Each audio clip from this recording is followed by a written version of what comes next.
बिस्मिल्लाहिर्रहमानिर्रहीम। अस्सलाम वालेकुम।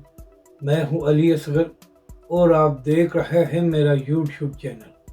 तहरीक लब्बैक पाकिस्तान के नायब अमीर के ख़िलाफ़ मुकदमा दर्ज और हुकूमत का सख्त एक्शन, गिरफ्तारियां शुरू। इस वीडियो में हम इसी के मुतालिक बात करेंगे। नाज़रीन कराम, मुबारक सानी केस में जो सुप्रीम कोर्ट ने फ़ैसला दिया है उसके ख़िलाफ़ कल तहरीक लब्बैक पाकिस्तान ने पूरे मुल्क के प्रेस क्लब्स के बाहर प्रोटेस्ट किया था। तो नाज़रीन कराम, लाहौर में खिताब करते हुए तहरीक लब्बैक पाकिस्तान के नायब अमीर पीर सैयद ज़हीरुल हसन शाह साहब ने चीफ जस्टिस काजी फाइज़ के हवाले से एक सख्त बयान दिया था।